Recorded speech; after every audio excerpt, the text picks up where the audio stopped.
Bir kızdan сурадым да түз эфирге чыкты. Кайсы кесип тандайын деп атасың деп сурасам, уялат да. Меники андай илим билимге деле мындай тиешеси жок дейт. Анан кайсы кесип десем поварлык дейт. Ашпоз миллионерлер бар да керек болсочу. Дүйнөлүк иштерди өлбөчүдөй жаса, акыреттик иштерди өлүп кала тургандай жаса дейт го. Сенин койгон максатың глобалдуу болсун дейт. Бирок жасаган ишиң локалдуу болсун дейт да. Бул дегени 2-ге 3-кө окугандар жашоодо ийгиликтүү болуп, жакшы акча табып, жакшы жашап кетип атышат. Бат чечим чыгаруу, анан ката кылгандан коркпош керек. Анан ошол эле убакта бат кыймыл кылыш керек. Ойлондуңбу? Жаса. Сен ойлонуп отурган менен эле бир ийгилик жаралбайт. Сен ойлондуңбу? Жасап көр. Ошол чоң компаниялардын башчылары, чоң ийгиликтерди жараткандар булар мектеп учурунда жакшы окугандарбы же начар окугандарбы? Биздеги математиканын эмне пайдасы бар дейт да, мисалы. Кыргыз тилинин эмне пайдасы бар дейт. Адабияттын эмне пайдасы бар? Каякта колдонулат ал дейт. Физиканын эмне пайдасы бар дегендер бар да. Көпчүлүгү билим алып туруп жасабайсыңбы десе, мен убактым жок дейт да, билим алган. Мен жасашым керек дейт. Эгер ошол жакшы пайда алып келе ала турган болсоң, сенин жөндөмдөрүң жакшы боло турган болсо, сени ошол кесипке компания өзү эле үйрөтүп алат да. Кесип деген куралбы же максатпы жашоодо? Өтө жакшы суроо.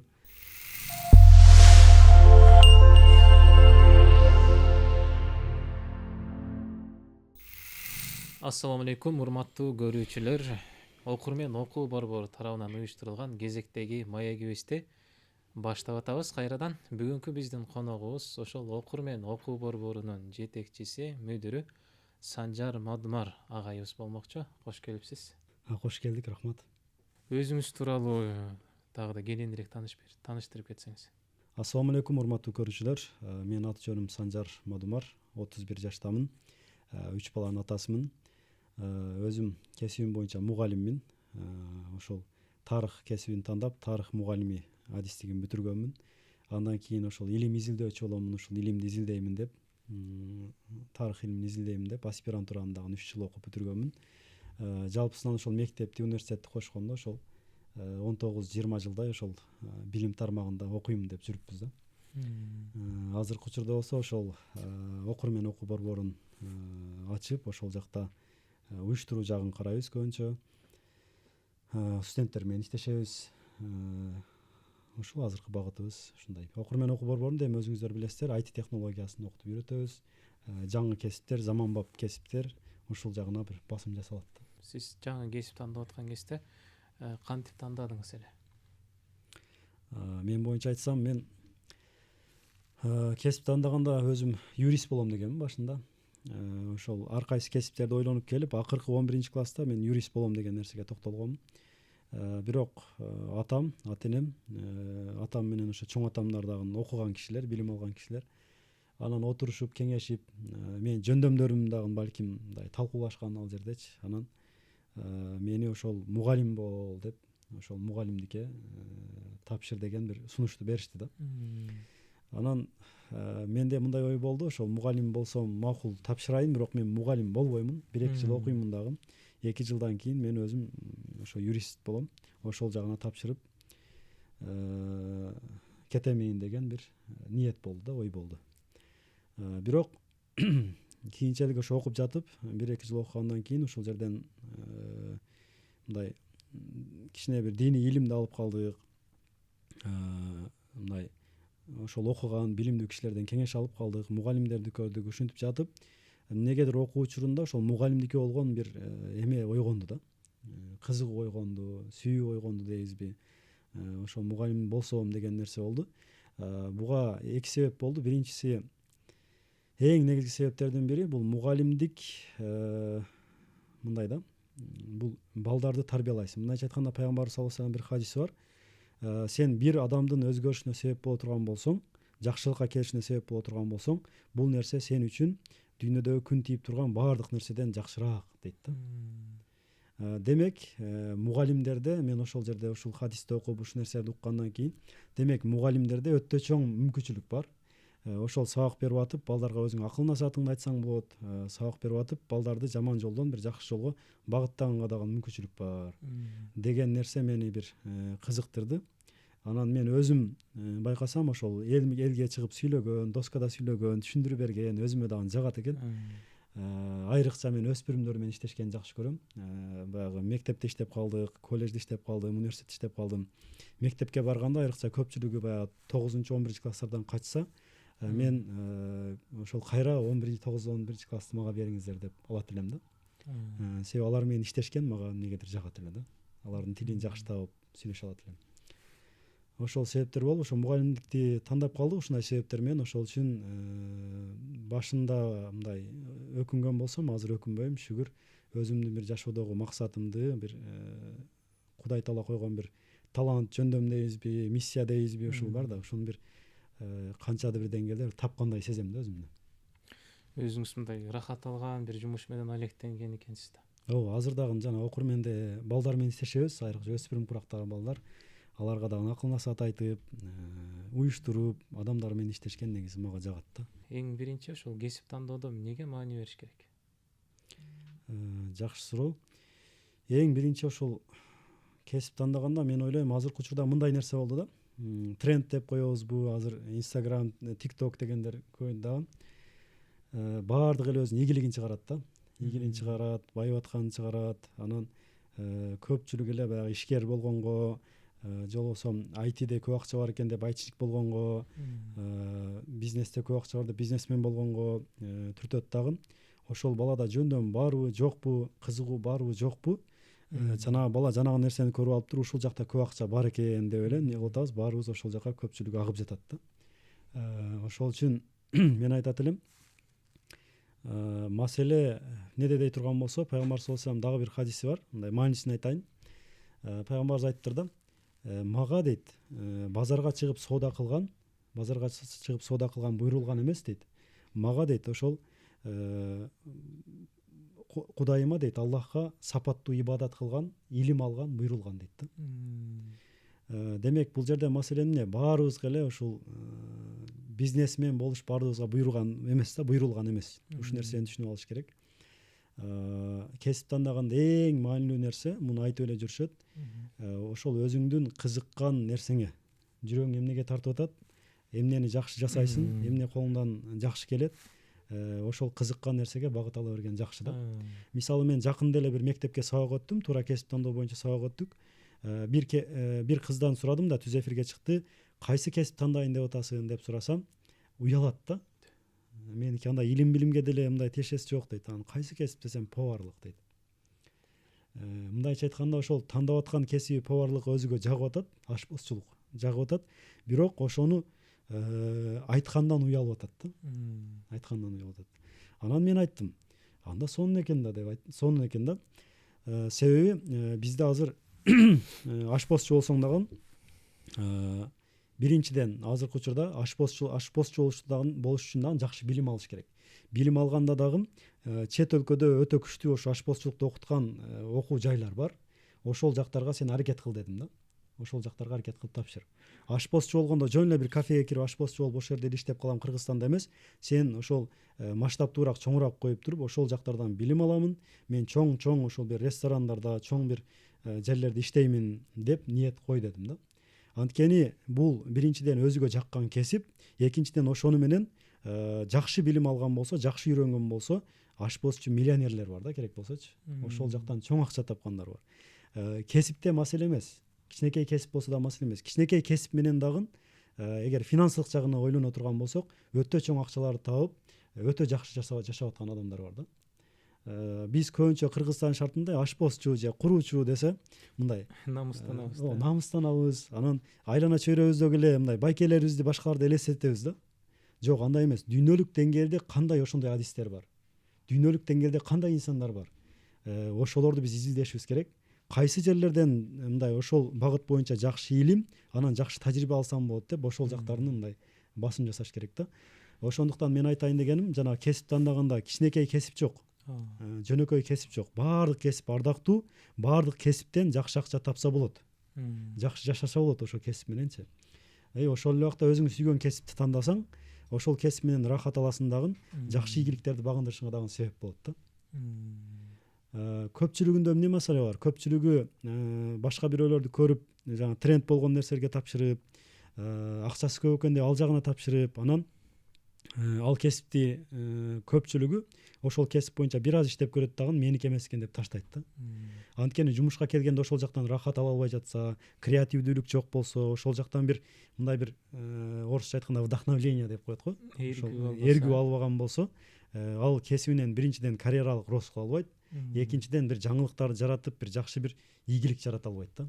Дагы бир сөз бар го, эгер айлык бербесе да иштей алсаң, ошол сенин чыныгы кесибиң деп, мындай өзүңө рахат ала турган, жан дүйнөңө эс ала турган, иштеш үчүн эмес, эс алыш үчүн барган кесип тандап алган болсаң, анда сен уттуң деген мааниде. Негизгиси ушул нерсеге басым жасаш керек. Анан мындан дагы эң негизги мен басым жасап айтып кете турган нерсе, бул кесип деген эмне? Кесип деген биринчи кезекте ошол бул дүйнөдө өзүңдүн наныңды таап жей турган, үй бүлөңдү бага турган, бир өзүңдүн ушундай бир жардамчың боло турган болсо, экинчиси эң негизгиси ошол кесип сенин акыретиңе дагы пайда алып келе турган болуш керек да.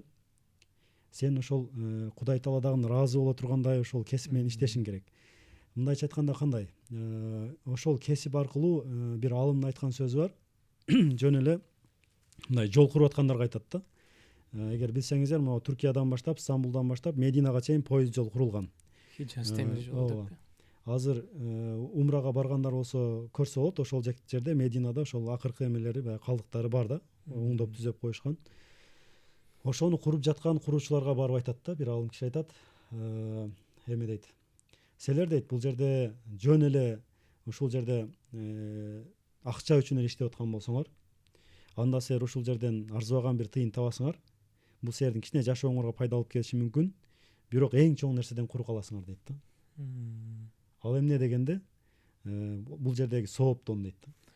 Бир нерсени эстеп кеттим, адамдын ниети амалынан жакшыраак деген сөз бар го. Демек ошол жерде ниетиңди башкача кылсаң, ал кичинекей нерседен дагы да чоңураак сооптуу бир иш кылуу мүмкүнчүлүгү бар экен да. Ал жерде да ошолорго айтат да, силер дейт, ниетиңер түз койсоңор дейт, ушул жерден мусулмандар өтүп барып ибадат кылып келсин, оору жеңил болсун мусулмандардын деген ниетти койсоңор дейт, анда силер бул жерден болуп көрбөгөндө өтө чоң мындай соопту табасыңар, иштеп атып эле ибадат кылып аткан болосуңар дейт да. Мындайча айтканда, биз кесипти тандаганда ошол жерде ниетибизди түз коюп туруп, Аллах ыраазылык үчүн ошо адамдарга бир кызмат кылайын, мисалы повар болсо деле, тамак жасап атканда деле адал, жакшы бисмилланы айтып жеп, ушул адамдарга бир пайда берсин, адамдар ушунан бир күч кубат алып туруп, Аллах Таалага ибадат кылсын, элибизге кызмат кылсын деген баягы ниетти койгон болсо, анда ошол жерден баягы ибадатка да кете берет экен да, сооп да кете берет экен. Чипти узунураак таштап, мындай кененирээк ойлонуп, биз ибадат десе эле жанагы намаз окуганды, орозо кармаганды ушуларды эле ойлоп алганбыз да. Туура, ал дагы ибадат, бирок кесип дагы бул кесипти кылып атып деле ниетибизди туура койгон болсо, Кудай Таала ушундай жеңил кылып койгон, ошол жактан дагы бир ибадат кылып атат деп соопту бере берет экен да. Неме бар го? Дүйнөлүк иштерди өлбөчүдөй жаса, акыреттик иштерди өлүп кала тургандай жаса дейт го. Эгер бир нерсени кыла турган болсоң, анда өлбөчүдөй көпкө чейин сенден кийинки 50-60 жылдан кийин келген адамдар да пайдалана тургандай жаса дейт. Ибадатта, намазда мына өлүп кала тургандай өтө ыхластуулук менен, берилүү менен кылыш керек депчи. Анан ошол жөндөм, адам өзүн таануусу керек дедиңиз да. Ошол адам өзүнүн жөндөмүн, кызыгуусун кантип билет ошо? Жакшы суроо. Ушул суроого жооп берүүдөн мурда наркыны биринчи суроону бир аз толуктай кетейин. Демек, адам ошол мен айта турган нерсе, биринчи кесипти тандарда кесип өзүнө жагыш керек. Ал кесиптен өзү дагы пайда алыш керек, анан элге дагы пайда берсем деген бир максатты коюш керек экен. Анан ниети ошол жерден Кудай Тааланын ыраазылыгы үчүн ушул деп жасаган болсо, ошол жактан карьералык рост, акча деген маселелер дагы болот экен. Кесипте ошол эле убакта ибадат, сооп да кетет экен да. Демек, кесипти тандаарда ушул нерселерге басым жасашыбыз керек экен. Башында бир аз сабыр кылыш керек окшойт анда, мындай азга канаат кылып, дарак бир жерден көгөрөт деп коет го. Ошого мындай туруктуулук менен, берилгендик менен, ыхластуулук менен кылсаң, сөзсүз ал өзүнүн бир жемишин, мөмөсүн берет экен да. Сабырдуулук менен аракет кылыш керек экен. Ооба, бул жерде эми алдыда токтолорбуз балким. Бул жерде мындай сөз бар да. Сенин койгон максатың глобалдуу болсун дейт. Бирок жасаган ишиң локалдуу болсун дейт да. Бул дегени сен бизде азыр көбүнчө эркектерде, бизде өзүбүздө ошол эмне чоң бир маселе эмнеде, биз максаттарыбыз аябай кичинекей да. мындайча айтканда жана айтпадымбы, жана повар десе элестетип алат, могу жерде эле кафеге барып повар болгон десе элестетип алат. Мугалим десе айланасындагы эле мугалимдерди элестетип алат. Биз ал ушундай мугалимдер бар, өтө чоң бир деңгээлде, чоң бир жерлерде иштеген, чоң бир өзгөрүүлөрдү кылган, чоң бир акчаларды тапкан, чоң бир иштерди кылып жаткан мугалимдер бар да. Дүйнө жүзү боюнча ошолор ким изилдеш керек. Анан ошол чоң максатты койгондон кийин мен кайсы жерлерден ошол чоң максатыма жетиш үчүн кайсы жерлерден билим алышым керек, кайсы жерлерде чоң билимдер бар, өзгөчө билимдер бар деген нерсеге башым жасашыбыз керек. Анан ошол эле убакта ошол чоң нерсени элестетип алып турган сынып каласың да, жетпейм го депчи ойлонупчу. Ошол убакта эмне дейт, кичинекейден башта дейт да, наканиден башта. Бул деген эмне? Сен азыр мектепте окуп аткан болсоң, ошол кесибиңе жараша мектебиңди ар бир сабагыңды майын чыгарып оку. Бул сен ошол алдыда койгон глобалдуу чоң максатыңа сенин ошол кадамың. Мектепте эптеп 2-3 окуп, тапшырма кылбай качып жүрүп эле анан чоң максатты коюп, мен ошондой болом дей берсең, анда бул туура эмес кылып атасың деген сөз да. Эми кийинки кадам, сен университетке өткөндөн кийин ал жакта дагы сапаттуу жаса.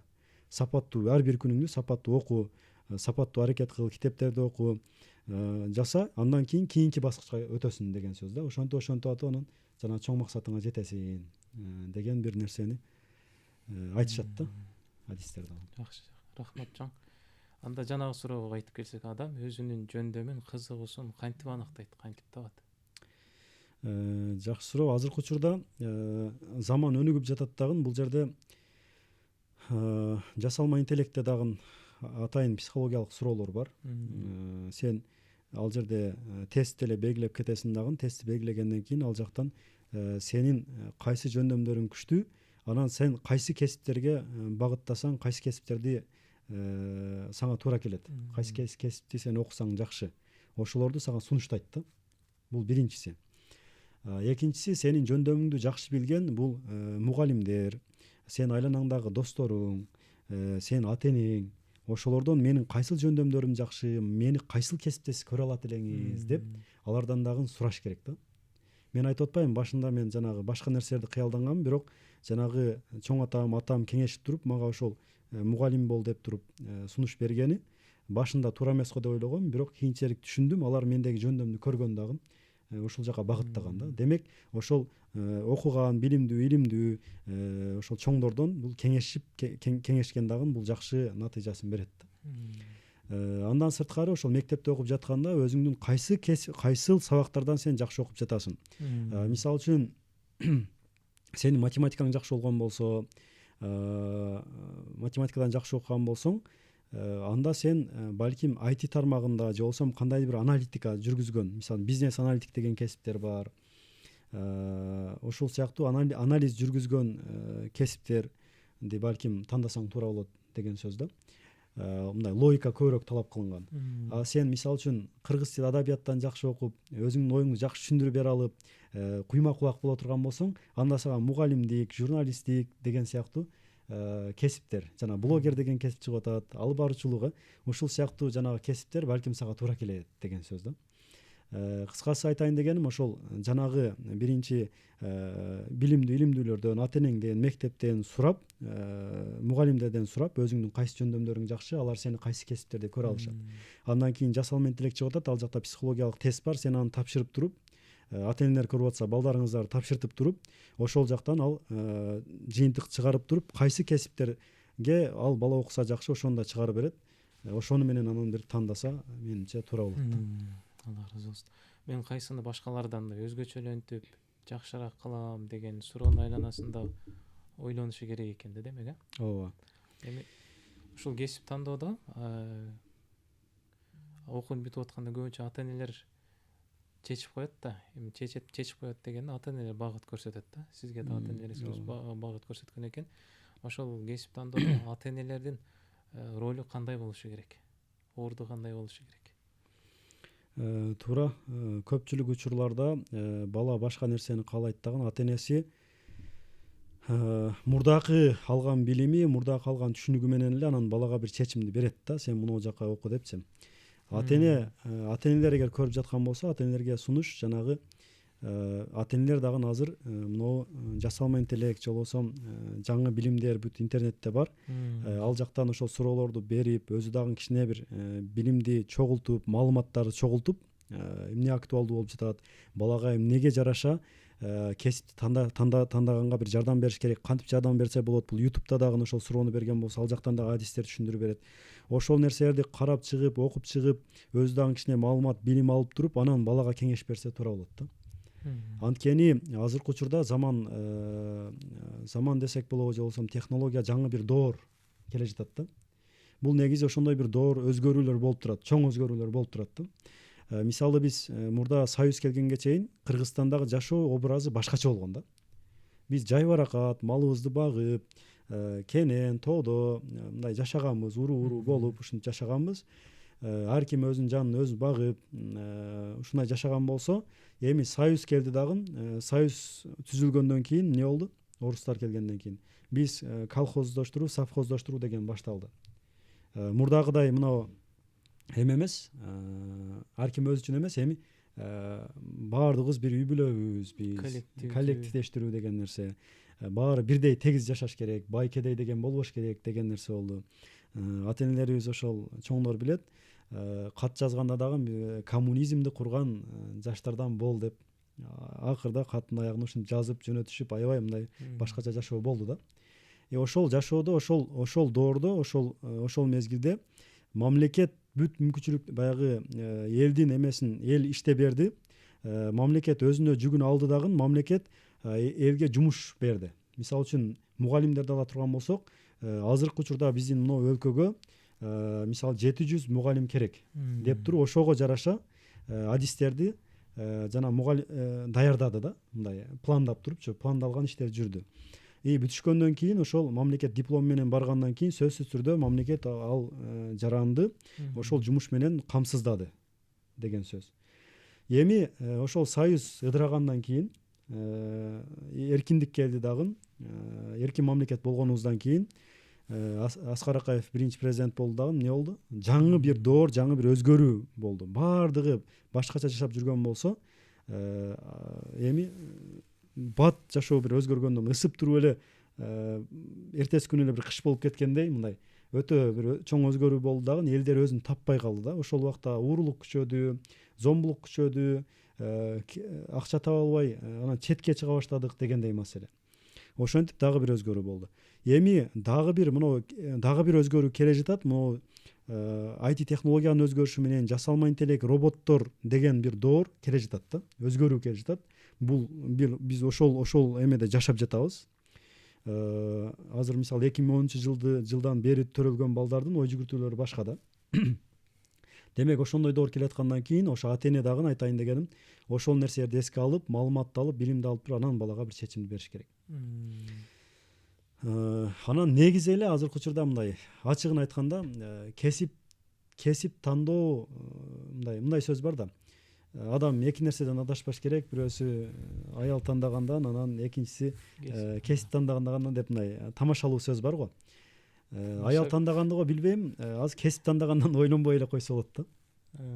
Анткени кайсыл кесип болбосун азыркы учурда эме кылып кетсе болот, өздөштүрүп кетсе болот. Адам кесибин өзгөртсө болот, бат эле. Бир кесиптен экинчи бир кесипке өткөнгө адамга 6 ай же 6 ай, минималдуу 6 ай, максималдуу 1 жылга чейинки аралыкта ошол кесипте бала адам өздөштүрүп, бул курстардан окуйбу, барып тажрыйба алабы, ошол жактан мындай бир кесипти өзгөртүп кетсе болот да. Мунун жаш өзгөчөлүгүнө жараша мындай чектөө барбы? Мисалы 40тан ашкандан кийин өзгөртсө болбойт деген сыяктуу бир чектөө барбы? Эми 40тан ашкандан кийин деген мындай кандайдыр бир тоскоолдуктар болушу мүмкүн. Бирок адам өзүнү мындай бир карап жүргөн болсо, билим алып жүргөн болсо, үйрөнгөнгө мындай ийкемдүү боло турган болсо, 40та болобу, 50дө болобу, мындай эме кылып кетсе болот. Өзүн карап жүргөн болсо, өзгөртүп кетсе болот. Ал жагынан маселе эмес. Бирок жаштарга жеңилирээк болот. Дагында жаштарга жеңилирээк болот. Азыр ошол жакшы окусаң, жакшы жашайсың деген формула азыркы реалдуулукта жашайбы? Же болбосо ошол жаман окуган адам азыр жакшы жашап кете алабы деген суроо. Туура ушундай сөз бар да, мына 2-3 окугандар жашоодо ийгиликтүү болуп, жакшы акча табып, жакшы жашап кетип атышат. Эмне үчүн 5 окугандар, мындай балдар айтат да, оку эле оку дейсиң. Жакшы окугандар жашоодо кыйналып атат, жакшы акча таба албай жатат. жакшы жашай албай жатат, мындайча айтканда деп атат да. Себеби азыркы учурда капиталисттик доор, капиталисттик бир заман болгондуктан кийин, система жүрүп жаткандан кийин бул жакта акча менен өлчөнөт да көп нерсечи. Көп нерсени акча менен өлчөп жатканыбыз үчүн ушинтип жатышат да. Ушундай суроолор бар, ойлор бар. Анан ошол үчүн дагы мен ойлойм азыркы учурда балдардын окубай жатканыга дагы ушул нерсе эң чоң бир себеп деп ойлойм да. Себеби ушундай сөз ата энеси да ошону айтып жатса, чөйрөдөн да ошону көрүп жатса, угуп жатса, анан балдар айтат да, мугалимдер оку дейт. Эмне үчүн оку? Ата эне оку дейт, бирок сөз жукпай жатат да, мындайча айтканда. Бул жукпай жатканынын себеби дагы ал тамырында, өзөгүндө баланын түшүнүгү башка да. Оку деген мен мына 5ке окугандар мындай жүрөт, кыйналып, 2ге 3ке окугандар мына бизнесмен болуп кетиптир, жакшы жашап атат деген нерсечи. Бул нерсенин дагы чындыгы бар, бирок мен ушуну азыр түшүндүрүп берейин, мындай эмне үчүн андай болуп атат. Адамда IQ деген бар. Бул интеллект да. Интеллект бар. Интеллекти күчтүү адамдар бар. Ошол эле убакта дагы бир нерсе бар, бул EQ деп коет. Бул эмоционалдык интеллект. Мектепте жакшы окугандар көбүнчө баягы жашоодо ийгиликтүү болбой калганын себеби алар интеллекти күчтүү. Бирок интеллекти күчтүү болгону менен алардын EQ деген жана эмоционалдык интеллекти анчалык жакшы өрчүгөн эмес. Бул эмоционалдык интеллект деген эмне? Эмоционалдык интеллект деген биринчи бул коммуникация. Адамдар менен мамиле кура билүү. Адамдарды түшүнө билүү, уюштура билүү.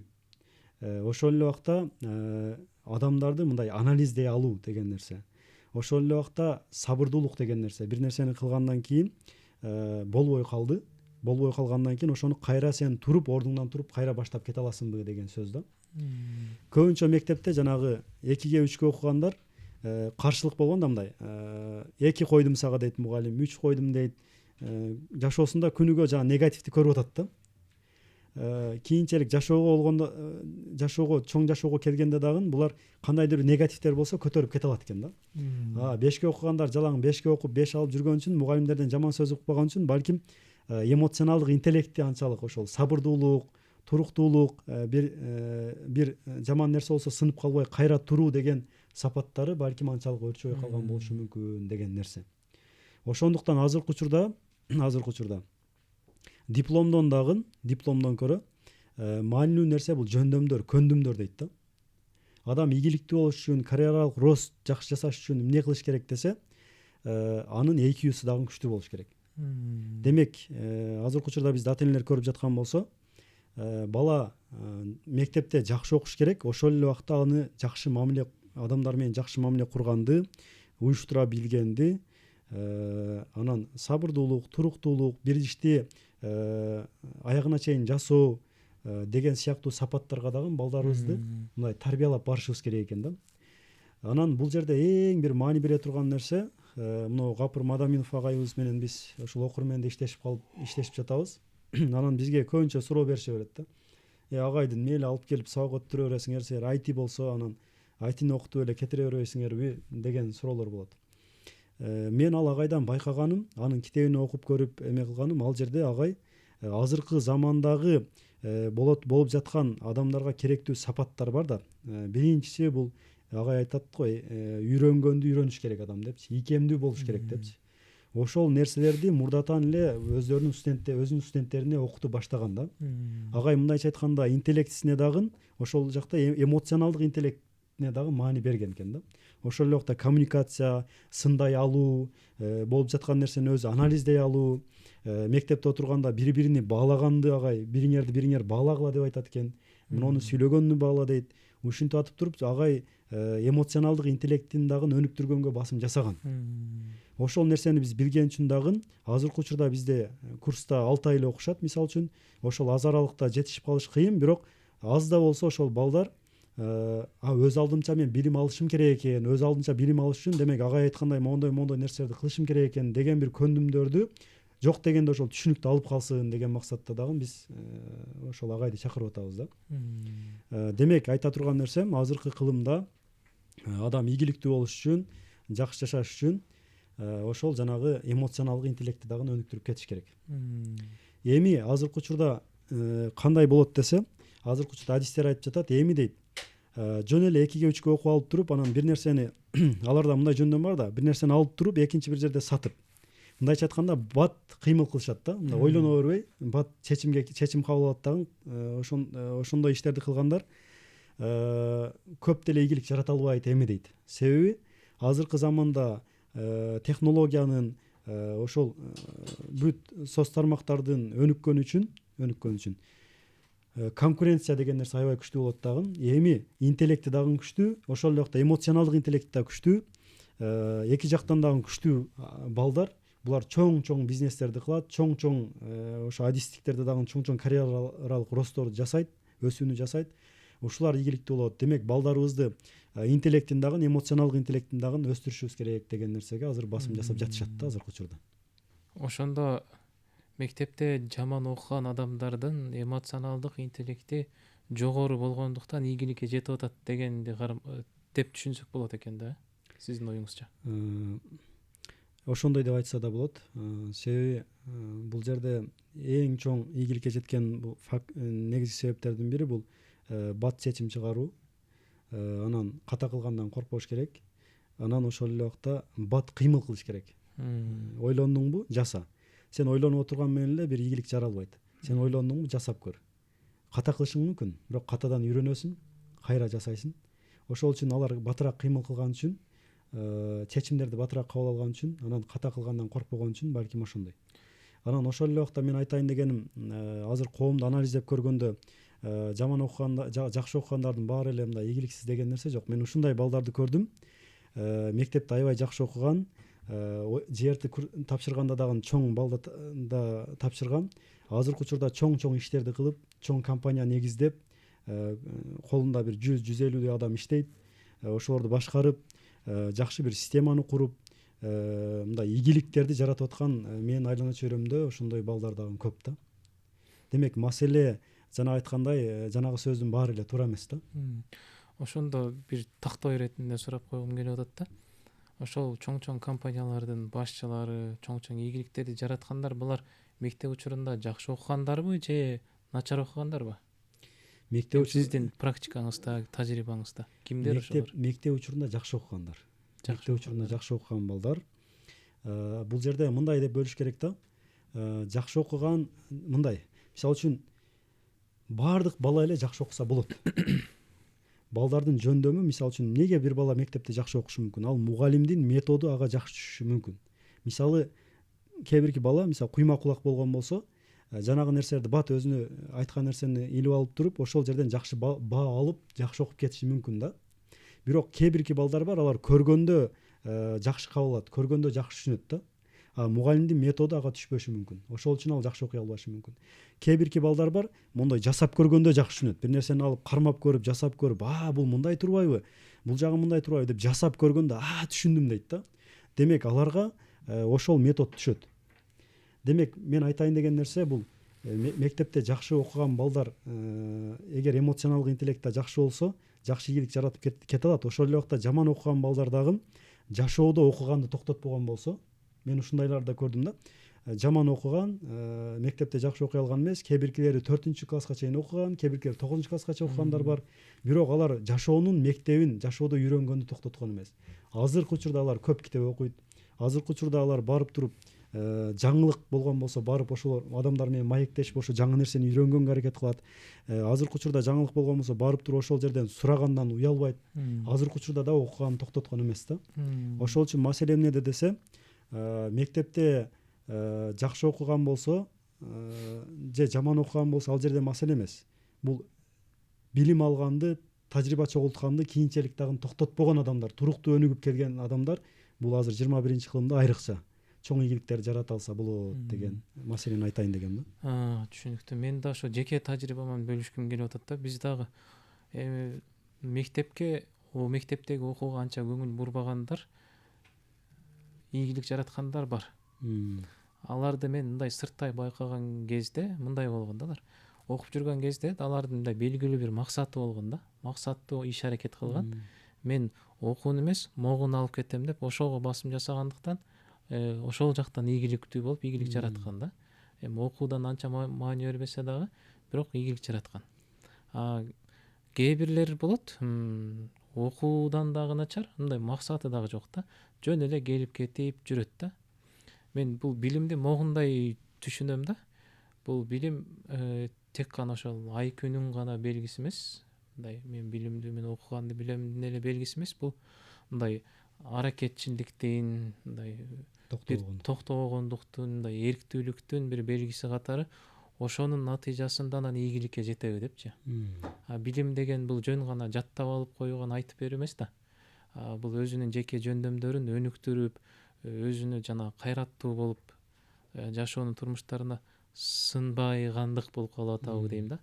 Бул учурда мындай неме түшүнүксүз болуп калбасын деп айтып коюп атам да, мындай окубай деле койсо болот экен деп. Нафси ушундай го, бир нерсе келишсе мен окубай деле ийгиликтүү болуп кетсем болот экен, адамдар менен жакшы сүйлөшкөндү, жакшы тил табышканды болсом болду экен деген ой жаралып калабы дейм да. Эми мындай да, азыр аз эле ушул биз экөөбүз сүйлөшүп атканда баардыгын ачып кетиш кыйын да. Мисалы менин оюмда да сонун жакшы мындай нерселер бар, бирок ошону жеткирип бериш кыйын. Ошол эле убакта жана айтайын дегеним, баягы окуп аткандын баалуулугу, билим алгандын баалуулугун дагы айта кетсек жакшы болот экен да, ошол жерин дагы. Анда ошого кайтып келет окшойбуз. Бул да көрүүчүлөргө бир айтып кетким келип атат. Бул подкаст деген формат ушундай эркин да. Журналист тек гана алып баруучу эмес, суроо берүүчү эмес, өзүнүн оюн айтуучу да катары отурат да. Негизи подкасттын бир өзгөчөлүгү кадимкидей чай үстүндө баарлашуу деген мааниге келет да. Мен дагы сүйлөп атсам мага каршы сөз айтып урушпаңыздар. Бул подкаст дегендин мааниси кадимкидей сухбатташуу, маектешүү дегендин маанисин билдирет да. Рахмат, сонун болуп атат. Рахмат. Бул жерде кээ бирки маселелерди мындай унутуп кетесиң. Ушул убакта подкасттын жакшы жери жаныңдагы адам ушу эскертип турат да. Эскертип турат, могу жерин кандай дейсиң, могу жери мындай депчи. Ошол эле убакта мен жанагы бул нерсени өзү айтайын дедим эле. Негизи билим алып жатканда билим алгандын өзү көндүмдөрдү өнүктүрөт. Бул дегени кандай? Биздеги математиканын эмне пайдасы бар дейт да, мисалы. Кыргыз тилинин эмне пайдасы бар дейт, адабияттын эмне пайдасы бар, каякта колдонулат ал дейт, физиканын эмне пайдасы бар дегендер бар да. Анан бул жерде математика кадимкидей мээни курчутат. Бул келечекте сен жумушта иштеп калганда дагы ал жерде сен дагы математика сыяктуу эле чечимдер болот. Могу чечим туурабы же бул чечим туурабы же мындайбы. Ал жерде сен алардын кайсынысы сага көбүрөөк пайда алып келет, анын финансысын да эсептеп туруп, анын рисктерин эсептеп туруп, бүт нерсени эске алып туруп, ошол жерде сен чечим чыгарышыңа математика жардам берет. Мындайча айтканда аналитикалык ой жүгүртүүңдү өстүрөт. Кругозоруңду өстүрөт. Чечим чыгарганга, туура чечимдерди чыгарганга ошол анализ дегенге аябай жакшы жардам берет да. Андан башка дагы толтура көндүмдөр бар. Бул кадимкидей эле жана булчуңду машыктыргандай эле мээни машыктырат да математикачы. Эми мисалы кыргыз тил адабият. Кыргыз тил адабиятта мисалы бизде мектепте ушундай болгон. Адабияттан берген мугалим, бир мугалим келген дагы. Аны башкалар айткан, бул жаңы келген, жаңы бүтүп келди, анан жакшы деле окута албайт, анан деген сөздөрдү укканбыз да. Бирок ошол эжекенден окуганыбызда бизде жыйынтык жакшы болду. Неге? Анткени ошол эжекеден окуп жатканыбызда ал эжекенин методикасы мындай болду да. Адабият китепти колубузга тапшырып эле, китебизди, чоң китеп болсо 6-класс китеби эле ушундай. Ким темага даярданып келип туруп, ким алдыга өтүп кетсе кете берсин. Мелдеш сыяктуу кылып койду да. Келесиңер доскага чыгып сүйлөп айтып бересиңер, алдыга жылгандар жыла берсин, калгандар менен биз тема менен жылып кете беребиз. Ошондо бизде баягы атаандашуу деген нерсе пайда болду дагы. Ошол жерде даярданып келебиз. 2-3 темага даярданып келесиң, кызыгасың, келип доскага чыгып, анан досторуңа айтып бересиң, кайра отурасың, кийинки күнгө дагы даярданып келесиң. Ушинтип атып көрсө, жанагы элдердин алдына чыгып өзүңдүн оюңду айта билүү, сүйлөө чеберчилиги деп коебу, жана орусча айтканда оратордук чеберчилик. Ушул сыяктуу эмеге мугалим жанагы жакта эле даярдап койгон экен да. Бул нерсе жашоодо аябай жакшы жардам берет, керек нерсе да. Сен бир нерсени жакшы кыласаң дагы, ошол нерсени жакшы жеткирип айтып бере албасаң, идеяңды айтып бере албасаң, бир ийгилик жаратышың кыйын болуп калат да. Бул мисалы адабияттын пайдасы. Адабияттын, жалпы эле билимдин пайдасы, билимдин баалуулуктары боюнча сүйлөшүп атабыз да азыр. Эми мен ар бир эмени айтып атам да. Ар бир баягы сабактардын пайдасы. Ошол сыяктуу эле физиканын өзүнүн пайдасы бар, географиянын өзүнүн пайдасы бар. Географияны окусаң азыр заман азыр доор ушунчалык өнүгүп, IT технологиянын доору, соц тармактар өнүгүп, ушундай мүмкүнчүлүктөр ачылып аткандан кийин сен азыр Кыргызстанда туруп эле мисалы ушундай балдарды билем, Европада иштеп аткандар бар онлайн, Америкада иштеп аткандар бар, башка сен географияны жакшы билсең, ал жактагылар менен тил табышып, иштешип кеткен, ал мамлекеттерди билип, мындай кругозоруңдун өсүшүнө дагы бир себеп боло турган бир сабак да. Ошентип ар бир сабактын өзүнүн пайдасы бар. Ошол эле убакта ар бир сабак сени мындай жашоого машыктырат да кадимки. Анан ошол билим тууралуу айтып атканда эсиме келип кетти да. Билимдүү адам менен ошол зээндүү адамдын айырмачылыгы бар экен да. Зээндүү адам ар кандай жана лабиринт барго, өтө кыйын бир лабиринттен зээндүү адам чыгып кете алат экен да. А билимдүү ошол лабиринтке түшпөйт экен да. Зээндүү менен билимдүүнүн айырмасычы. Ошол сыяктуу айырмачылык. Азыркы заманда зээн деген эми бул жанагы эмоционалдык интеллект дегенге да кошулуп кетет да бир жагы. Ошол эки жак тең болуш керек деген нерсени айтайын деп атабыз да эми баягы зыйынтыгы эки жакты тең ошо ата эне маани бериш керек. Балам түнт эмеспи, эл менен кандай сүйлөшүп жатат. Бизде көбүнчө эле эмне кыла беребиз, балдарды баягы кичинекейинен эле бар, сен жаш баласың, коноктор келгенде аралашпай тияка отур. Сен сүйлөбө, сен кичинекейсиң, чоңдор сүйлөп атканда сен сүйлөбө деп ойун айттыра койбойбуз. Мындай ал нерсеге чоңдорго аралаштырбайбыз дагы. Анан чоңоюп калгандан кийин талап кылат экенбиз да. Сен эмнеге чоңдорго аралашпайсың? Эмнеге келип отуруп мындай бир булар менен сүйлөшпөйсүң депчи. Ошол үчүн ата энелер ошол бала канчалык деңгээлде өзүнүн оюн айтып берип жатат, канчалык деңгээлде келип мындай бир аралашып жатат, анын аналитикалык ой жүгүртүүсү, анын ошол чечимдерди кабыл алуусу кандай болуп жатат. Ал бир ишти баштаганда ошону бир жакшы бир кичинекей жумуш болсо дагы маани бериш керек. Бала канчалык деңгээлде ошону бир майын чыгарып жакшы жасап, ошону аягына чыгарып атат. Мисалы үчүнчү, көбүнчө ата энелер эмне кылат? Бир жумуш дайындайбыз дагы балабызга боорубуз ооруп кетет. Жөн эле кое бер, калганын өзүм кылып коем дейбиз. Же болбосо ошол нерсени мындай эптеп-септеп кылып койсо маани бербей калат экенбиз да. Жашоодо эң маанилүү нерсе ошол балабыз ошол кичинекей жумушту алгандан кийин ошол нерсени канчалык деңгээлде сапаттуу жасап жатат, канчалык деңгээлде ошону аягына чыгарып атат. Ушул нерселерге маани берсек, ошол кичинекей нерседен анан балдарыбыз ошол нерсеге үйрөнүп, эртең жашоодо чоң бир иштерди жасаганда дагы ошол нерсени дагы баягы идеалдаштырып, майын чыгарып жасап, ошол эле убакта ошону аягына чыгарганга аракет кылат экен да. Мисалы мынау iPhone'ду Apple компаниясы бар. Ошонун негиздөөчүсү жана Стив Джобс да айтат да. Мисалы iPhone'ду маани берсек, анын дизайны, анын көп жагы мындай идеалдаштырылган да. Адамга аябай жагымдуу кылып жасалган, көп функциялары бар, анын бүт жагы жакшы. Ошонун мен ошондой бир эмеге келишиме дейт, бул мен атамдын орду чоң дейт да. Себеби атам бир ишти кылганда жөн эле бир нерсени краскалаганда дагы аябай деталдарга чейин маани берип краскалап, аябай ошол нерсени мындай кооз кылып, адамдарга жагымдуу кылып чыгарган маани берет эле. Анан ошол эле убакта мисалы үчүн коробубузду краскалаганда дейт, өзүбүзгө көпчүлүгү көчөгө көрүнгөн жагын краскалап, анан бул жагын таштап коет дейт. Атам болсо өзүбүзгө көрүнгөн жагын дагы аябай маани берип туруп жасап чыгарат эле дейт да. Ошол нерселерди мен көрүп атып, ошол нерселерди атам үйрөткөн үчүн дагы мен келечекте ушул Apple'ды мындай жасап чыгышыма, ушундай бир телефондорду, ушундай бир ноутбуктар жасап чыгышыма атамдын бир орду чоң деп айтат да. Демек, ушул сыяктуу майда барат нерселерге дагы маани беришибиз керек экен. Рахмат. Бул өзү да окуу да. Биз окуу десе эле, окуш керек, билим алыш керек десе эле, мектептеги окууну, анан университеттеги, колледждеги окууну элестетип алабыз дагы. Бүт жоопкерчиликти эле азыр көпчүлүк ата энелер мугалимдерге таштап коет экен да. Мугалим окутуш керек, үйрөтүш керек. Жок, бул жашоодо биздин ошол кыймыл аракетибиз, жашоодогу биздин жасап аткан иштерибиз, сүйлөгөн сөзүбүз бүт бардыгы баланы окутуп атат экенбиз да. Демек, билим дегенде, окуу дегенде мындай тар карабай, ушундай бир кенен караш керек да. Кенен караш керек. Ата эне дагы бул мугалим өзү. Ата эне дагы мугалим, ата эне дагы эң мындай эң негизги баланын жашоосундагы мугалим ушул да негизи. Ата эне да негизи. Ошол үчүн ушул жактарга кичине маани беришибиз керек. Туура. Анда азыр ошол IT технологиясы, жасалма интеллект, санарип дооруунда жашап атабыз да. Жакынкы 10-15 жылдарда кайсыл кесиптер актуалдуу болот сиздин оюңузча? Жакшы суроо. Биз ошол туура кесип тандоо боюнча сабак өтүп калсам дагы эң көп берилген суроолордун бири да. Айрыкча ошо 10-11 класстар ушундай суроону көп беришет.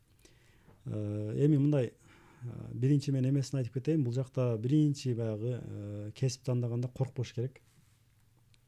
Айрыкча 21 кылымда жана башында айткандай эле кесипти каалаган мезгилибизде алмаштырып алсак болот. Эң маани бере турган нерсе бул жана айткандай эле жөндөмдөр. Эң жөндөмдөрдүн дагы азыр эң биз өздөштүрө турган нерсе бул үйрөнгөндү үйрөнүү. Бир нерсени үйрөнгөндү үйрөнүү. Анан ошол эле убакта бир нерсеге бат мындай ыңгайлаштырып кетүү, адаптация болуп кетүү. Ушул жөндөмдөргө маани бериш керек. Эми кесиптер боюнча айта турган болсок, келечекте мисалы үчүн азыр ден соолук баары бир керек. Азыр илим технология өнүгүп жатат, адамдардын кыймыл аракети аз, аба булганып жатат, башка маселелер бар. Ушул убакта ден соолук деген маселе эң алдыга чыгат да. Демек, ден соолук адамдарда кетип жаткандан кийин ден соолукту ошол бир камсыздай турган, ошону бир карай турган бул медиктер, медиктер. Ушул медицина тармагы өнүгөт. Медицина тармагы өнүгөт. Эң күчтүү ошол медиктер керек болот. Анан экинчиси бул технология өнүгүп жатат. Каалайбызбы, каалабайбызбы, ар бир тармакка технология кирип келди. Биз жакында эле ошол Өзбекстанга барып туруп, бир эме болду, жыйын болду, дүйнөлүк бир деңгээлдеги форум болду. Ошол жакта айтып жатат, көрсөтүп жатат. Эки мугалимди көрсөттү. Кадимкидей костюмчун кийген, кадимкидей отуруп алып сүйлөп атат, сабак өтүп атат. Анан биздин мугалимибиз деп туруп аты фамилиясын айтып тааныштырды. Анан биз деп кабыл алдык. Бирөөсү эжеке, бирөөсү агай да. Анан аягында айтып жатат, булар дейт жасалма интеллект дейт. AI дейт. Булар адам эмес дейт. Булар ошол жасалма интеллекттеги мугалимдер дейт да. Демек, ошентип чыгып сабак берип жатат алар. Кадимкидей профессор катары студенттерге университетте сабак беришет экен. Демек, бул жакта мугалимдер ушундай болуп кетип жаткандан, демек, ошол билим берүү тармагына дагы эмне болду? Технология аралашты. Эми медицина тармагында дагы башында айткандай, операция кылган роботтор пайда болуп атат. Технологиянын жардамы менен чоң иштерди жасап койсо болуп жатат. Ошол эле убакта башка кесиптерде дагы технология кирип келе жатат. Демек, каалайбызбы, каалабайбызбы, кайсыл кесип болбосун, биз ошол технологияны үйрөнүшүбүз керек. IT-ни үйрөнүшүбүз керек, жасалма интеллектти үйрөнүшүбүз керек. Ошолорду үйрөнүп алсак, биз мугалим болобуз, медик болобуз, башка болобузбу, бул биздин эмеге аябай жардам берет. Ошол эле убакта эми айтишник болом дегендерге анын ичинде кандай кесиптер бар десе, мисалы бизнес аналитик деген бар, анан кибер коопсуздук деген бар. Бизнес аналитик эмне үчүн бизнес аналитик деп жатабыз? Жасалма интеллекттин жардамы менен, технологиянын жардамы менен бизнести анализдей турган адис. Мындайча айтканда, бизнесте кайсыл жактарын автоматташтырса болот. Мисалы үчүн жумушчу күчүн азайтып туруп, технологияны коюп туруп, ошол жерден чыгымдарды азайтып туруп, кирешени кантип көтөрсө болот деген маселе. Ошол убакта ошол өндүрүштү батыраак технологиянын жардамы менен көбөйтүп туруп, кантип ошол эмени көбөйтүш керек. Орусча айтканда доходту көбөйтүш керек деген маселе. Ушул маселенин үстүндө, автоматташтыруунун үстүндө иштеген адистер да, бизнести анализдеген адистер. Эми экинчиси бул кибер коопсуздук. Кибер коопсуздук бул азыркы учурда өзүңүздөр көрүп жатасыздар, жада калса президенттин эмесин өзүн чыгарып туруп сүйлөтүп коюп жатышат. Башка атактуу адамдар чыгарып сүйлөтүп, ошонун аркасынан адамдарды алдап акча алгандар болуп жатат. Биздин мисалы үчүн М-банкта дагы акчамды урдатып койдум дегендер бар, мисалы үчүн алып койду дегендер. Ал М-банк өзү алган эмес, ал жерден ошол жанагы адистер эме деп коет да. Хакерлер деп коет, хакерлер. Бул жерде ошол мындайча айтканда кибер коопсуздук дегени бул белый хакер. Черный хакер, белый хакер. Черный хакер, белый хакер бар. Ошол мындайча айтканда бизнести коргой турган, ишкерликти коргой турган, адамдарды коргой турган бул адистер кадимгидейчи. Ушул тармак актуалдуу болот. Андан сырткары бул азыр бизнестер өнүгүп жатат. Мындайча айтканда интернет магазиндер жасаган адистер, мисалы мобилдик тиркемелерди жасаган адистер, ушул сыяктуу адистер келечекте актуалдуу болот. Анан жасалма интеллект менен ар бир нерсени жасалма интеллектке байлап, ошо айтынын дагы ар бир багытын жасалма интеллектке байлап, жасалма интеллектти иштете алган адистер. Жасалма интеллект десе баарыбыз корко беребиз да, мисалы трактор келгенде дагы дыйкандар корккон экен да, тракторду оюн келе жатат, жумушту колдон алып коет экен, 1000 адамдын жумушун өзү кылып коет экен депчи. Туура алганын алып койду, бирок ошол трактордун келиши менен ошону колдон алган адамдар кайра ошо дыйкандар, фермерлер миңдеген гектарларды не кылды, өздөштүрүп, көбүрөөк түшүм алганга, көбүрөөк бир жакшы иштерди жасаганга бул себеп болду. Жасалма интеллект деле ошол сыяктуу, ошону пайдаланып туруп, ошону колдон алган, айдай алган адамдар келечекте актуалдуу болот да. Кесиптер. Андан сырткары жөнөкөй эле кесиптер, мисалы үчүн курулуш тармагында курулушчу, ошол эле убакта эме ашпозчулар, поварлар. Ушул сыяктуу адам колу менен жасай турган кесиптер дагы келечекте актуалдуу болот. Анткени баардык нерсе технология эме кылып келип жаткандан кийин жасалма интеллект колдо жасалган нерселерди алмаштыра албайт да. Ошол эле убакта адамчалык жасай албайт. Эгер роботтор келсе адамчалык жасай албайт. Ошол үчүн ушул кол менен жасалган эмелер дагы, ушул курулушчу, ашпозчу сыяктуу кесиптер дагы келечекте буюрса актуалдуу болот. Бул эми менин пикирим. Анан дагы кошумча билгендер болсо ошо комментарийге ой пикириңиздер болсо жазып кетсеңиздер болот. Рахмат агай. Анан эми мен кесибимди жаңылыш тандап алдым, эми мындан ары эмне кылам дегендерге кандай кеңеш берет элеңиз? Коркпоңуздар дейт элем. Коркпой эле чечим чыгарыш керек. Эгер өзүңүзгө жакпай жатса, өзүңүздү көрө албай жатсаңыз, өспөй жатсаңыз, ал жерде бир жерде туруп калган болсоңуз, өзүңүзгө жага турган жака кирип туруп, биринчи маани бере турган нерсе ал жакта биринчи билим алыш керек. Билим бул күч да. Билим бул күч. Бул дегени биринчи баштаардан мурда айтайын дегеним, баягы балтаны курчтап алыш керек да. Бир адам мисалы бир даракты чабып аткан болсо, балтасы мокок болсо, заң басып калган болсо, барып туруп, кыйналып тердеп алыпсың. Кой, мына балтаңды кара, мокок турат. Барып тиги жерден курчтатып алып туруп, келип туруп чаппайсыңбы десе, көпчүлүк айтат, кечиресиң, мен убактым жок дейт да. Тияка барып курчтап келгенге убактым жок дейт да. Бул мен айтайын деп атам, көпчүлүгү билим алып туруп жасабайсыңбы десе, мен убактым жок дейт да, билим алганга, мен жасашым керек дейт. Ошо маани бере турган нерсе ошол эптеп эле ошол кесипке кирип алыш эмес, ошонун кайсыл жерде сапаттуу ошонун билимин алса болот. Биринчи ошол билимин алып туруп, ошол эле убакта билим алып бир 30-40% билимин алгандан кийин ошол кесипке кирип иштеп баштай берсеңиз, практика жүзүндө дагы үйрөнүп жасап кете бересиз. Теория менен практиканы кошкондо адам батыраак үйрөнөт да.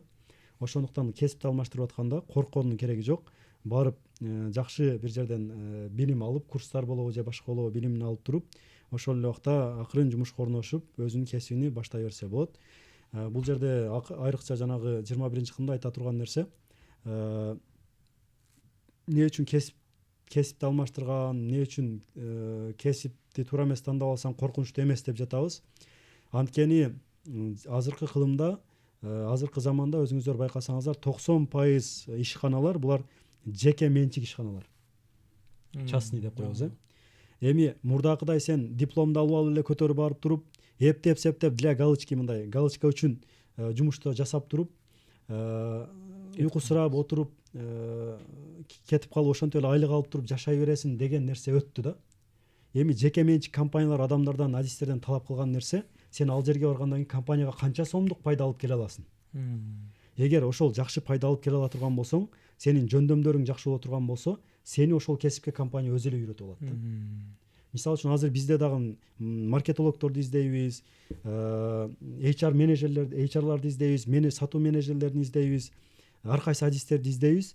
Бирок окудум дейт бир жактан. Келгенден кийин карасаң, анын баягы бир аз эле билип алган, бирок практика жүзүндө жасап кете албайт да. Анан экинчи жагы анын жанагы эмоционалдык интеллект дебедикпи? Ал жагы жакшы өрчүгөн эмес. Адамгерчилиги жакшы эмес, жоопкерчилиги жакшы эмес деген маселе. Эми биз тандаганда эмнеге маани берип калдык? Жана айткандай эле, жоопкерчилиги жакшы болсо, ой жүгүртүүсү жакшы болсо, аналитикалык анализ жүргүзө алган болсо, андай адистерди биз өзүбүз эле алып туруп 2 айда 3 айда үйрөтүп алабыз да, кайсыл кесипке болгон болсо дагычы. Ошол үчүн сиздин эгер жөндөмүңүз жанагы жоопкерчилигиңиз же башка сапаттарыңыз жакшы болгон болсо, ошол кесипти өзгөртүш бул азыркы учурда маселе эмес. Демек ийкемдүү болсо, үйрөнүп алса, бат үйрөнүп алса. Азыр айттым го, жеке менчик компаниялар даяр да, кызыктар. Ушундай бир өзүн өнүктүрөм деген токтогон адамдарга муктаж, жоопкерчиликтүү адамдарга муктаж, эң негизгиси чынчыл, ишенимдүү адамдарга муктаж да. Ушундай адамдар азыр азайып баратат, тилекке каршы барган сайын. Ошондой адамдар болгон болсо, компания өзү эле акча төлөп туруп керек болсо окутуп алганга даяр көп компаниялар. Ишенимдүүлүктүн баасы жогорулап аткан мезгилде жашап атыптырбыз да демек. Ишенимдин баасы чоң азыр. Аллах разы болсун, аябай пайдалуу маек болуп атат. Анда акырындап жыйынтыктай берсек деле болот го дейм, иншалла. Анда ошол акыркы суроолордун катарында кесип бул жашоонун максатыбы же куралыбы? Бул кесип деген куралбы же максатпы жашоодо? Өтө жакшы суроо. Кесип бул менин оюмча бул курал. Курал. Кудай Таала тарабынан бизге берилген курал. Бул акча дагы бул курал, кесип дагы бул курал, убакыт дагы бул курал, ден соолук дагы бул курал, жана башка да. Бул бизге эмне алып келиш керек дегенде, бизди бул дүйнөдө дагы, акыретте дагы бир ийгиликке жеткире турган, жеткириш керек бул нерселерчи. Тилекке каршы биз көбүнчө ушул нерселерди бир максат катары коюп алганыбыз үчүн дагы ушулардан мындай бир ажырап калсак, бул жакта бир ийгилик жарата албай калсак, же жакшы акча таба албай жатсак, өзүбүздү жанагы мындайча айтканда өзүбүзгө болгон ишенимибиз түшүп, өзүбүздү бактысыз сезип, анын үстүнө соц тармактардан дагы карасаң баары эле болуп кетип жатат, сеники эле болбой жатат деген нерселер болгон үчүн дагы жанагы өзүбүздү бактысыз сезгенге дагы ушул нерселер себеп болуп атат да. Ошондуктан муну курал катары кабыл алыш керек бир жагы. Андан ажырап атсак, жанагы туура эмес тандап алыпмын тиги бул деп кайгырбай, курал катары көрүп, анан негизгиси баягы кесип тандаганда кандай кесиптин ээси болсоң дагы, канча акча таап атсаң дагы, эмне болуп атса дагы, негизи биринчиси адал болсо, өзүңө жакса, жүрөгүңө жагып аткан болсо, сен ошол нерседен бир рахат алып, үй бүлөң да пайда таап, өзүң да пайда таап, эл да пайда таап аткан болсо, өзүң рахат алып аткан болсоң, ошол эле убакта сен акыретиңе дагы пайда алып келе жаткан болсо, бул сонун нерсе да, сонун кесип. Ошол үчүн жана башында айткандай эле Пайгамбар саллаллаху алейхи хадисин айтып кеттик. Мен ишкерлик кылыш үчүн бир базарга чыгып соода кылыш үчүн кылган мага буйрулган эмес, мага Аллах Таалага сапаттуу ибадат кылган, анан илим алган буйрулган деген маанидеги хадисин айткандай эле, ошол биз дагы жашоодо негизги нерсе бул акча жанагылар курал болгондон кийин негизги ошол өзүбүздү бактылуу сезип атсак, үй бүлөбүз менен тынч жашап аткан болсок, ушул нерсе акыретибизге пайда алып келип аткан болсо, бул чоң жеңиш да. Буга сүйүнүш керек, Кудай Таалага көп шүгүр айтыш керек. Эгер ушундай кесибиңиз болгон болсо, өзүңүзгө жаккан, элге пайда алып келаткан кесибиңиз болгон болсо, шүгүр кылыш керек. Ошол эле убакта биздеги эң чоң көйгөйлөрдүн бири бир жерде токтоп калбаш керек да. Мисалы үчүн көпчүлүк эле 30-35 чыгып же 40 чыгып, негизги максаты, чоң максаты ошол үй, машина, анан бир кесип болгондон кийин, ошого жеткенден кийин эле курсакты салып, шашпай басып, мындай өзүнү таштап койгондой да адамдарчы, айрыкча эркектер бизге тиешелүү нерсе. Андай кылбастан ошол бир ийгилик жараттыкпы, эми чоңураак бир нерсени ниет кылып, ошол кесибибиз боюнча кайсыл жактан дагы чоңураак бир билимдерди алсак болот. Ошол кесибибиз боюнча дагы кантип карьералык рост жасасак болот, же болбосо ишкерлик кылып аткан болсок, ишкерлигибизди кантип Кыргызстан боюнча жайылтсак болот, кантип жалпы Борбордук Азияга чыксак болот, кантип мындай дүйнөгө чыксак болот дегендей бир өзүбүзгө ар дайым бир талаптарды коюп, өзүбүзгө ар дайым жаңы максаттарды, жаңы ниеттерди коюп, негизги маселе токтоп калбаш керек да. Анткени мындай сууну дагы билесиздер, бир жерде турган суу эмне болот, бузулуп кетет да. Ал эми дарыянын жанына барып турган болсоң, чарчап барсаң дагы, башың ооруп барган болсоң дагы, дарыянын жанында бир 10-15 мүнөт отурсаң, кадимгидей эс алып каласың, кадимгидей мындай бир энергияга толуп каласың да. Себеби эмне үчүн? Ошол жерде буркурап агып жаткан үчүн, ал жерде кыймыл болгон үчүн, ал жерде энергия бар да. Демек адам дагы ошол 60-70% ошол суюктуктан суудан тургандан кийин адам дагы качан кыймылдап турса, качан анын кыймылдап дегенде денеси да кыймылдайт, ошол эле убакта мээде нейрондор бар да, алар дагы окуп билим алып, жаңы билимдерди алып иштеп жасап турган болсо, адам мындайча айтканда бактылуу жашашына бул дагы себеп болот экен да. Ийгиликтүү жашашына, ден соолугунун чың болушуна бул нерселер себеп болот экен. Мисалы япондордо 80ге чыккан аксакалдар дагы эме кылат экен да. Жаңы тил үйрөнүшөт экен. Жаңы эле тилдерди үйрөнүшөт экен. Анан мынтип суроо берип калыптыр. Сиз 80ге чыгып калсаңыз, сизге эмне кереги бар жаңы тил үйрөнгөн? Муну сиз колдоносузбу, колдонбойсузбу мындай? Маселе десе күлүшөт экен да. Ооба, туура айтасың. Мен муну колдономбу, колдонбоймбу эме маселе. Бирок мен азыр барган сайын кары баштагандан кийин мен мээмди формада кармап турушум керек. Жанагы спортсмендер дагы формада жүрүшүм керек деген нерсе бар. Ошол сыяктуу эле мээмди формада кармап турушум керек. Карыганда жанагы карыган сайын алжып калбашым керек. Ошол үчүн дагы мен мээмди тренировка кылдырып туруш үчүн дагы ушундай билимдерди алып турам дейт экен да. Ошол үчүн эң негизги маселе ошол ар дайым алдыбызга чоң максаттарды коюп, баягы өзүм эле болду токтотоюн эмес, эми дагы эмне кылсам болот, эл үчүн эмне кылсам болот дегендей нерселерди коюшубуз керек экен да алдыбызгачы. Бул боюнча дагы бир эме айтат. Туркияда бир инсан айткан сөзү бар экен мындай. Сен эгер дейт, мисалы бир адам жашоосунда намаз окуду, ибадат кылды жакшы, туура жашады, бир кесиптин жакшы ээси болду, үй бүлөлүү болду, үй бүлөсүнө жакшы карады, ушинтип жакшы туура жашап туруп өттү да. Эми мындай караганда, акылга салганда идеалдуу жашоо. Ооба, жакшы өттү, жакшы жашады. Бирок ошол адам эми акыретте тозокко түшүп калган болсо, муну өзүнөн көрсүн дейт да. Муну башка нерседен эмес, өзүмдө күнөө деп билсин дейт. Анткени ал жака барганда дейт, Кудай Таала айтат дейт да, сен ушундай өзүң жакшы жашап өттүң, бирок сен мындан дагы чоң нерселерди кылсаң болот эле. Өзүңө, үй бүлөңө эле пайда эмес, эл үчүн дагы чоң бир пайдаларды алып келсең болот эле. Дин үчүн бир чоң иштерди кылсаң болот эле. Чоң нерселерди кылсаң болот эле, бирок жеке сен өзүңдүн эле жашооңду, өзүңдүн рахатыңды ойлодуң дагы, ошону менен эле жашап өттүң. Мен сага берген мүмкүнчүлүктөрдү толук пайдаланбадың деген сурак болот экен да ал жердечи. Мен сага акыл бердим эле, башкалардан сенин акылың өзгөчөрөөк болчу. Мен сага ушундай идеяларды бердим, бул идеялар башкалардын оюна келген эмес, сага келди. Мен сага ушундай бир ар кандай пикирлерди бердим, бул пикирлер башкаларга келген эмес, сага келген. Бирок сен ушуларды пайдаланбадың дейт экен. Адамдын ниети, баягы пикириге кандай эмнелер келген болсо, бул нерсе Кудай Таала тарабынан берилип аткан бир сыйлык экен да булар дагычы. Демек ошондой нерсе, пикир, ошондой бир идея, ошондой бир нерсе сага келип атабы, демек ошону жасаганга дагы аракетин кылышыбыз керек экен да. Рахмат чоң, Аллах разы болсун. Демек бул кесип, жумуш дегендер бул жашоонун максаты деле эмес экен да. Эң негизгиси ошо жан дүйнө, жүрөгүң тынч болсо, жашооң уланып аткан болсо, ибадатың ордунда болсо, ошол экен да эң негизгиси. Ооба, анан максатың бийик болсо, ар дайым өнүгүүнүн артында болсоң, кесибиңди туура эмес тандап алсаң деле өтө деле аянычтуу абал жагдай эмес. Айрыкча жанагы 21-азыркы кылымда кесипти туура эмес тандап алуу бул эч коркунучтуу эмес.